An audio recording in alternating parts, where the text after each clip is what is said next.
Amados irmãos, hoje nós vamos falar sobre o cuidado que devemos ter na preparação do sermão.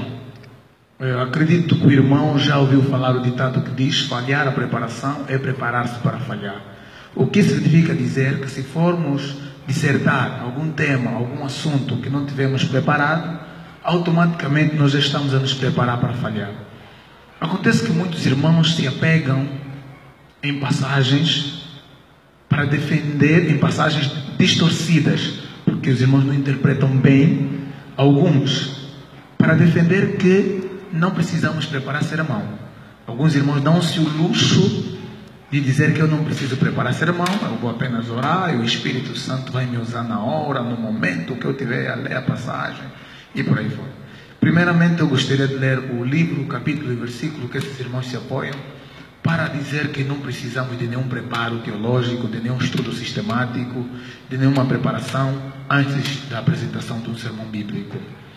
Mateus capítulo 10, versículos 19 e 20, diz o seguinte: mas quando vos entregarem, não vos dê cuidado como ou o que haveis de falar, porque naquela mesma hora vos será ministrado o que haveis de dizer. Porque não sois vós quem falará, mas o Espírito do vosso Pai é que fala em vós. Aleluia. Lendo este capítulo, este versículo, sem ter em conta o contexto em que esse texto está inserido, pode dar a impressão de que Jesus está a dizer que não precisamos de preparação, porque o Espírito Santo na hora vai falar por nós.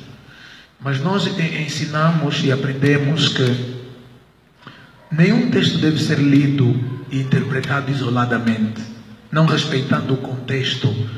O contexto são os versículos que estão em volta do texto que nós lemos. Se nós estudarmos bem, com precisão, o texto que eu acabei de ler, o que é que diz o contexto maior desse texto? O contexto diz que Jesus estava a dizer aos discípulos que vocês vão ser perseguidos por causa do meu nome. E quando vos perseguirem, vos hão de colocar no Sinédrio. O que é o Sinédrio? O Sinédrio é o Supremo Tribunal Judaico que resolvia as questões ligadas à religião judaica. Vão vos colocar, vão vos perseguir e vão vos perguntar por que vocês pregam neste nome que é o nome de Jesus. Não fiquem preocupados, porque naquela mesma hora é o Espírito Santo que vai vos capacitar a se defenderem. Aconteceu com Estevão. Quando Estevão estava a ser apedrejado e acusado, Estevão, cheio do Espírito Santo, ele falou ousadamente as Sagradas Escrituras. O texto não está a dizer: quando vos escalarem para pregar, não preparem sermão, mas o Espírito vai vos usar na hora. Isso é uma aberração, isso é uma falácia. Jesus não está a dizer isso, o contexto não está a dizer isso. Quando você falha a preparação, você está a se preparar para falhar. Você precisa preparar a pregação, você precisa estudar, você precisa aprender. Outros até dizem que não precisa estudar, porque a Bíblia diz que o Espírito Santo é que nos ensina, não precisamos de mestre, ok? O Espírito Santo ministra a todo crente que tem o próprio Espírito morando nele. Ele nos ensina, ele nos esclarece. Mas nós precisamos parar para sentar. A Bíblia não foi escrita na nossa língua, que é a língua portuguesa. Ela foi escrita em hebraico, aramaico e grego, que nós consideramos hoje línguas mortas, mas que há um bloqueio, há um buraco, uma lacuna que nos separa dessas línguas.